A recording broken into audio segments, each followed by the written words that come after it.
एक बार जब स्वामी विवेकानंद शिकागो में भाषण के लिए गए थे तो वे वहीं सायंकाल भ्रमण कर रहे थे। तभी उन्होंने एक जगह से गुजरते हुए देखा कि कुछ लड़के पुल पर खड़े होकर नदी में तैर रहे अंडे के छिलकों पर निशाना लगा रहे थे, लेकिन उनमें से किसी भी लड़के का एक भी निशाना सही नहीं लग रहा था। यह देखकर उन्होंने एक लड़के से बंदूक ली और खुद निशाना लगाने लगे। उन्होंने पहला निशाना लगाया और वो बिल्कुल सही लगा। फिर एक के बाद एक उन्होंने कुल 12 निशाने लगाए और सभी बिल्कुल सटीक लगे। ये देख लड़के दंग रह गए और उनसे पूछा, भला आप ये कैसे कर लेते हैं? क्या आप कोई निशानेबाज हैं? यह सुनकर स्वामी जी मुस्कुराए और उन्होंने लड़कों से कहा, तुम जो भी कर रहे हो अपना पूरा दिमाग और तन मन उसी एक काम में लगाओगे तो निश्चित ही अवश्य सफलता मिलेगी। अगर तुम निशाना लगा रहे हो तो तुम्हारा पूरा ध्यान सिर्फ अपने लक्ष्य पर होना चाहिए, तब तुम लक्ष्य से कभी चूकोगे नहीं। अगर तुम पढ़ रहे हो तो सिर्फ पढ़ने के बारे में सोचो। उठो, जागो और तब तक रुको नहीं जब तक मंजिल प्राप्त ना हो जाए। यही वह कथन था जिसने स्वामी विवेकानंद को विश्व विख्यात बना दिया था और यही वाक्य आज कई लोगों के जीवन का आधार भी बन चुका है। इसमें कोई शक नहीं कि स्वामी जी आज भी करोड़ों युवाओं के आदर्श व्यक्ति हैं और उन्हें आदर्श मानने वाला व्यक्ति जीवन में जरूर सफल होता है।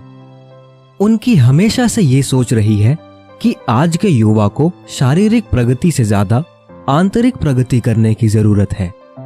आज के युवाओं को अलग अलग दिशा में भटकने के बजाय एक ही दिशा में ध्यान केंद्रित करना चाहिए और अंत तक अपने लक्ष्य को प्राप्त करने के लिए प्रयत्न करते रहना चाहिए।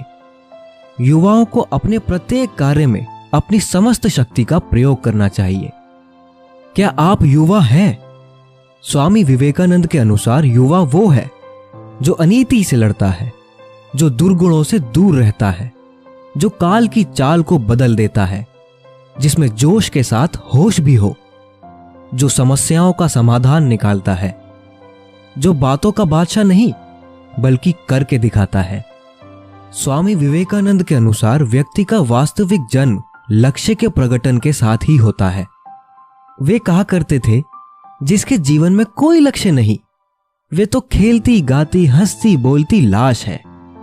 जब व्यक्ति अपने जीवन के एक विशिष्ट लक्ष्य को नहीं पहचान लेता तब तक तो उसका जीवन व्यर्थ ही है। अपने जीवन में क्या करना है इसका निर्णय जरूर करना चाहिए। अतः लक्ष्य निर्धारण बहुत जरूरी है और यह जीवन का आधार है।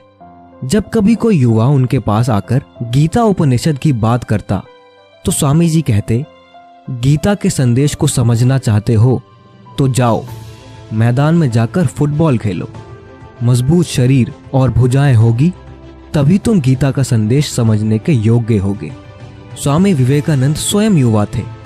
उन्होंने भारतीय संस्कृति में युवावस्था के आदर्श को हमारे सम्मुख प्रस्तुत किया।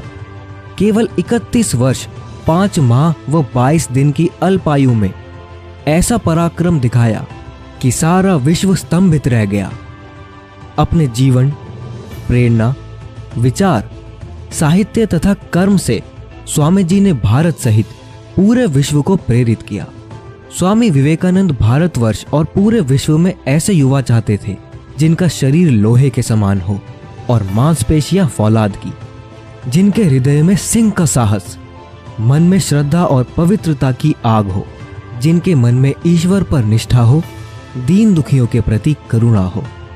तो आज के इस वीडियो में बस इतना ही। वीडियो पसंद आए तो लाइक और शेयर जरूर करें। ऐसी और भी प्रेरणादायक ज्ञानवर्धक वीडियोस के लिए और हमसे जुड़ने के लिए आप हमारे चैनल को सब्सक्राइब कर सकते हैं। मिलते हैं अगली एक और ऐसी वीडियो।